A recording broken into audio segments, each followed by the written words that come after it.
नाज़रीन, पाकिस्तान और अमेरिका के ताल्लुकात क्या रुख इख्तियार करने वाले हैं और पाकिस्तान के ख़िलाफ़ अमेरिका की जानिब से कौन सी नई पाबंदियाँ आयद करने की तैयारी हो रही है, किस तरह लॉबिंग हो रही है और इन चीज़ों का रास्ता किस तरीके से रोका जा सकता है, और इस तमाम तर तनाजुर के अंदर मुस्तकबिल के अंदर पाकिस्तान और अमेरिका के ताल्लुकात की नोयत क्या हो सकती है और पाकिस्तान के ऊपर जो बैनुल अक़वामी दबाव है उसको किस तरीके से जो हम उससे छुटकारा हासिल कर सकते हैं, ये आज का हमारा मौजू।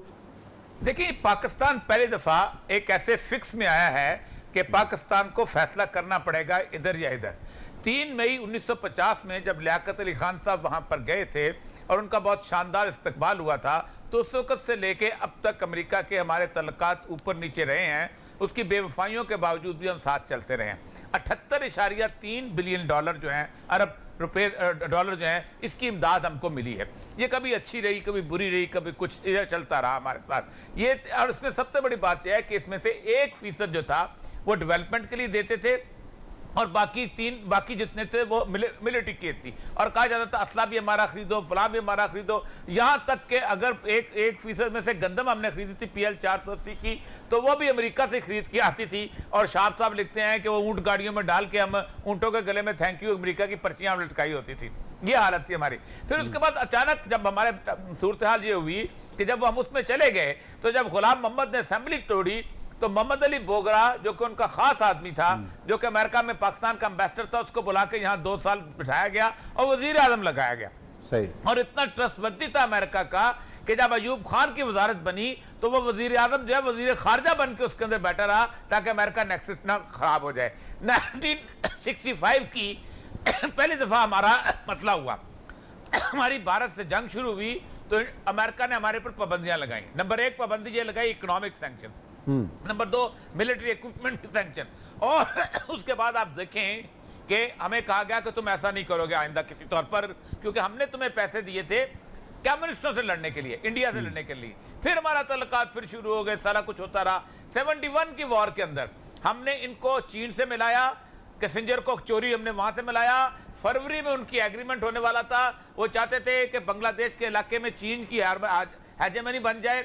उन्होंने वो इलाका हमसे अलहदा जाने दिया, वो कॉरस्पॉन्डेंस पढ़ लें। लेकिन जैसे ही वेस्ट पाकिस्तान का मसला आया, फौरन निक्सन ने इंदिरा गांधी को फोन किया कि तुम लोग इसको रोक दो और ये ना करो ऐसा, और क्योंकि फिर हम तुम्हारे लिए सारा असला जो है पाकिस्तान को भेज देंगे और तुम फिर उसका भुगतान भुगत लेना। वो खत्म हो गया। आखिर में आप अंदाजा करें कि रिलेशनशिप जो थे उसके बहुत अच्छे थे, अपना उसके जुल्फिकार अली भुट्टो के अचानक जिमी कार्टर आ गया। वो 4 साल के करीब का अरसा है जिसमें भुट्टो के ऊपर तूफान बदतमीजी मचाया जाता रहा, सब कुछ हुआ। लेकिन जब जरूरत पड़ी तो ज़ियाउल हक इनका ब्लू आइड बॉय बना। आप सोचे कि 89 तक कितनी कुर्बानियां दी हैं। पहले दफा जेमी कार्टर ने इसको कहा $39 मिलियन ले लो, उसने कहा ये पीनट्स अपने पास रखो। उसने $50 मिलियन का बिल साइन कर दिया, पाकिस्तान ने कबूल नहीं किया।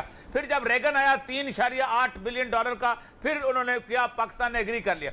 आप सोचें कि 9 फरवरी 1989 को जो निकले हैं, 1990 के अंदर मुकम्मल विड्रॉ हुआ है, 1991 के अंदर प्रेसलर अमेंडमेंट आई है जी। पाकिस्तान पे पाबंदियां सख्त से सख्त तरीन लगी हैं, हर चीज हुई है, हर चीज। और फिर उसके बाद आप सोचें कि उस प्रेसलर अमेंडमेंट के साथ हम कैसे चलते रहे हैं और पोलिटिकल गवर्नमेंट्स का हमारे साथ क्या कुछ नहीं। हालत ये थी कि 1994 में अमेरिकन एम्बेसडर ने खड़े होकर कहा, फ्लैट होता था, उसने कहा अगर पाकिस्तान ने कश्मीर में दरअंदाजी बंद ना की और इंडिया को खराब ना करना शुरू किया तो हम पाकिस्तान को दहशतगर्दों की फहरिस्त में शामिल कर देंगे। और अमेरिकन स्टेटमेंट में सेनेट में यह करारदाद पेश हुई। अब देखें कि पूरे का पूरा मुशर्रफ पीरियड हम उनके साथ रहे मुकम्मल तौर पे। अब हालत यह है कि उस वक्त, लेकिन अमेरिका ने इस दफा यह किया कि जब अफगानिस्तान में गया तो उसने उंगली पकड़ के इंडिया को भी साथ ले गया और हमने कोई एहतजाज नहीं किया। हमने कहा क्यों लेके जा रहे हो, कुर्बानी हम दे रहे हैं, मार हम खा रहे हैं, 70,000 बंदा हमारा शहीद हो रहा है, ठीक है, जमीन हमारी तप रही है, हमारे यहाँ दहशतगर्दी पैदा हो रही है, और तुम जाके इंडिया को वहां से रास्ता दे रहे हो, वाया ईरान भी दे रहे हो, खुद भी दे रहे हो। अच्छा, और ये सारे तनाजुर के अंदर ये जो नया बिल पेश हुआ है अमेरिकी सेनेट के अंदर, इसके हवाले से बात करते हैं। हमें वाशिंगटन से ज्वाइन किया है साजिद तारड़ साहब, जो रिपब्लिकन पार्टी के अहम रहनुमा हैं और साबिक सदर ट्रंप के बहुत करीब समझे जाते रहे। और ये जो बिल पेश हुआ है और इसके अंदर भी कहा जा रहा है कुछ अक्सरियत है रिपब्लिकन्स की है, तो ऐसी सूरत हाल के अंदर वहाँ पे जो पाकिस्तानी कम्युनिटी है, पाकिस्तान की जो लॉबिंग है, तो वो किस तरीके से अपना काम कर रही है इस बिल को रोकने के लिए और आया अम्मा बात करने के लिए, और इनको कहाँ कहाँ पे कमी का सामना करना पड़ रहा है कि पाकिस्तान की जानिब से कमजोरी कहाँ है। जी अस्सलाम वालेकुम तारड़ साहब। जनाब उस्मान साहब अस्सलाम वालेकुम सर। मैं सबसे पहले तो शुरू करना चाहूंगा कि मैं आपका और ओरिया मकबूल साहब का ह्यूज फैन ऑफ योर्स और आपका हर प्रोग्राम सुनता हूं, और ओरिया मकबूल साहब मैं समझता हूं he is an asset for Pakistan. अच्छा, ये जो हम बिल पेश होने जा रहा है तारड़ साहब और उसमें रिपब्लिकन सेनेटर्स की अक्सरियत है, तो ये जो मामला है इसको रोका कैसे जा सकता है? अब जैसे औरिया साहब ने कहा कि 91 में प्रेस तरमीम लगी, उस पर पाबंदियां, अब ये जो नया जो आप पूरा मलबा उठाकर पाकिस्तान के ऊपर डाल रहे हैं इस जंग का, ये कितना इंसाफ की बात है? और जो पाकिस्तानी कम्युनिटी है, मतलब आप भी लॉबिंग करते रहे हैं, आप भी अपने असर रसूख इस्तेमाल कर रहे हैं, इस स्टेज के ऊपर वहाँ वाशिंगटन के अंदर पाकिस्तान का मुकदमा कौन लड़ रहा है? उस्मान साहब, ये बिल जो है ये सारे का सारा रिजल्ट है इंडियन लॉबी का। मुझे लगता है जिस तरह ये बिल भी किसी इंडियन ने शायद लिखा है। मैं वाहिद एक पाकिस्तानी वॉशिंगटन डीसी में मौजूद हूं जो पिछले 5 साल से पाकिस्तान की एडमिनिस्ट्रेशन को बता रहा हूं कि इंडियन लॉबी दोनों पार्टीज को, रिपब्लिकन और डेमोक्रेट को घेरा डाल चुकी है, और पाकिस्तान के लिए आज भी और आने वाले दिनों में भी इंडियन लॉबी जो है वो वॉशिंगटन डीसी में सबसे बड़ा खतरा है। और ये बिल, उसका अभी ट्रेलर है, ये एक हॉरर मूवी का ट्रेलर चल रहा है, और इसके 22 के 22 सेनेटर रिपब्लिकन है। लेकिन इसकी टाइमिंग देखें, मोदी साहब अभी अपनी कैंपेन पाकिस्तान के खिलाफ एक पूरा शो करके गए हैं। उससे पहले इनकी अपॉइंटमेंट्स देखें व्हाइट हाउस में इंडियंस की। इस वक्त मैं यहां तक देखता हूं कि बल्कि एडमिनिस्ट्रेशन, बाइडेन एडमिनिस्ट्रेशन खुद एक हादसे की तरह बन चुकी है, क्योंकि उनके आसपास इंडियन लॉबी का घेरा है। और दूसरी तरफ आपने पाकिस्तानी डायस्पोरा की बात की, वी आर कंप्लीटली फेल्ड। हम यहाँ पे पीटीआई और नून लीग में बिजी हैं। हमारा बिल्कुल कोई तवज्जो रिपब्लिकन और डेमोक्रेट पार्टी वाली साइड पे नहीं है, जो कि होनी चाहिए। इस वक्त हमें अशद जरूरत है एक पाकिस्तानी डिसेंट का कांग्रेसमैन होना चाहिए, लेकिन अफसोस के साथ दूसरी साइड पे 5 इंडियन डिसेंट के कांग्रेसमैन हैं, और उनकी एक मेरा मतलब उनका, यहां तक देखें कि बाइडेन का स्पीच राइटर भी इंडियन है, व्हाइट हाउस का मीडिया जो सेल को चलाता है वो भी इंडियन है। और मैं ये बता रहा हूं कि मैं वाहिद एक आदमी हूं वॉशिंगटन डीसी में जो मुसलसल वार करने की कोशिश कर रहा हूं, लेकिन ना हमारी कोई कॉम्प्रिहेंसिव आपकी कैंपेन है।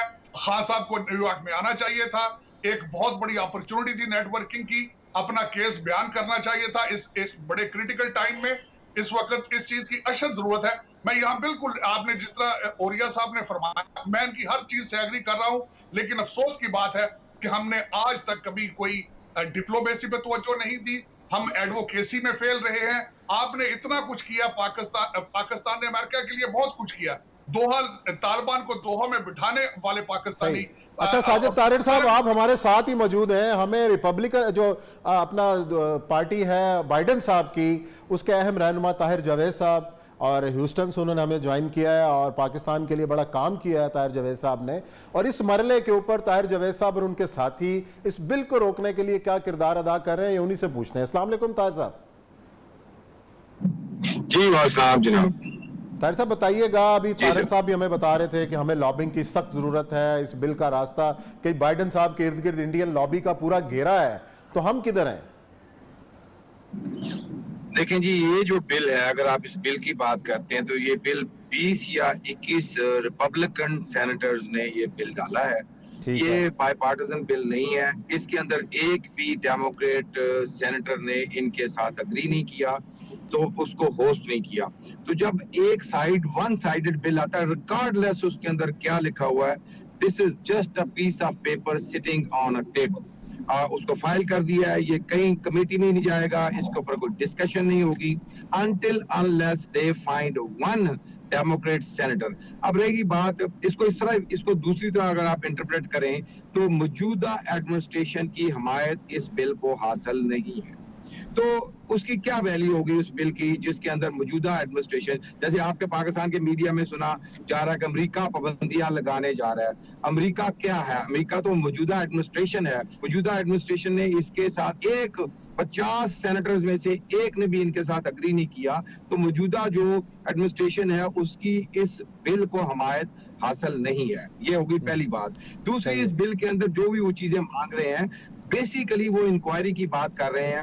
एक तो बात यह है कि 180 डेज में इंक्वायरियां हो नहीं सकती, 20 साल की वार की, लेकिन अगर वो एक अपना गुस्सा निकालने के लिए कुछ लोगों ने इस तरह की चीज फाइल की है, तो उसकी मैं नहीं समझता कि आज की डेट के अंदर कोई भी प्रॉपर सिग्निफिकेंस उसकी कोई है। हाँ, अगर इस बिल के ऊपर कोई डेमोक्रेट साइड के ऊपर साइन इन करता है तो वो इस हालत में कभी भी नहीं करेगा। उसके अंदर बहुत सारी अमेंडमेंट्स होंगी, उसके अंदर लैंग्वेज को चेंज किया जाएगा और हो सकता है उसके बाद ये इंक्वायरी की हद तक आगे बढ़ाया जाए। आज की डेट में मैं इसकी कोई जावेद साहब एक तो सवालात हैं। देखें, बिल तो अपनी जगह आया। बिल से पहले ये गुज़श्ता 1-1.5 महीना जो बाइडेन एडमिनिस्ट्रेशन है उसका रवैया और उसका तालिबान के साथ एग्रीमेंट से वहां से निकलना और सारा कुछ पाकिस्तान के साथ जो रवैया है उससे बिल्कुल मुख्तलिफ हो चुका हुआ है। इसको आप एडमिट कर लेना चाहिए। India is their blue eyed boy. उन्होंने तय कर लिया है कि इंडिया हमारा फेवरेट है। ये मेरे साथ तालिबान का वो एग्रीमेंट पड़ा हुआ है। अब तालिबान ने जो कुछ करना है वो तो ये है कि वो तो तालिबान ताकतवर होंगे तो अलकायदा से रहेंगे, फलां करेंगे, ये करेंगे। मैं आपको हैरानी से बताता हूं कि आज 1-1.5 महीना गुजरने के बाद इस इलाके में पीस क्यों नहीं आ रहा। The United States will request the recognition and endorsement of the United Nations Security Council for this agreement. ये हुआ नहीं हुआ, आप कहते हैं पीस आएगा। Number 2, the United States and the Islamic Emirat of Pakistan, which is not recognized by the United States, it is known as Taliban, seek positive relations with each other and expect that relations between the United States, ये हो गया, will seek economic cooperation for reconstruction with the new post-settlement Afghan Islamic government. अच्छा, अब मुझे ये बताइए कि आपने एक एग्रीमेंट किया, आपने एक एंटिटी को तस्लीम किया, आपने वो सारा कुछ करके उसके साथ उससे बाहर भी निकले और उसके बाद आपने अपना मलबा या पाकिस्तान पे डाला या आपने मलबा डाल दिया 3 लाख उन लोगों के जो इलीटस फोर्स आपने तैयार की थी आपकी ट्रेनिंग से, आपकी सारी चीजों के। और इस वक्त आपने एक स्केपवर्ड, ये देख रहे हैं ये बिल क्यों आया है, इसलिए कि मीडिया में ये बिल बेचा जा सकता है ना। ये मीडिया में, इंटरनेशनल मीडिया में बिक रहा है आजकल, बाकी जगह में बिक रहा है। और इंडिया इसको इस्तेमाल कर रहा है। आप जिस एडमिनिस्ट्रेशन के साथ हैं, अच्छा हाँ जी, आप ये बताइए कि क्या क्या क्या, जी मैं सिर्फ सवाल कर रहा हूं आपसे, आप ये बताइए कि क्या पाकिस्तान की वो पोजीशन इस वक्त है इंडिया के मुकाबले में जो आज से तकरीबन 2 साल पहले थी? देखिए, अगर आप रियलिस्टिकली सोचें तो 2 साल पहले भी पाकिस्तान की पोजीशन इंडिया के मुकाबले में इतनी अच्छी नहीं थी। अच्छा, अब रह गई बात कि इस वक्त इंडिया और का जो रिलेशनशिप अमेरिका के साथ है या पाकिस्तान का जो रिलेशनशिप अमेरिका के साथ है, वो महज आप उसको अफगानिस्तान तक लिमिट नहीं कर सकते। उसको, yes, Afghanistan is a big factor, लेकिन China is another factor. India का जो लवी डवी रिलेशनशिप इस वक्त अमेरिका के साथ है, उसका जो कॉमन डिनोमिनेटर उसमें आप कह सकते हैं वो चाइना है।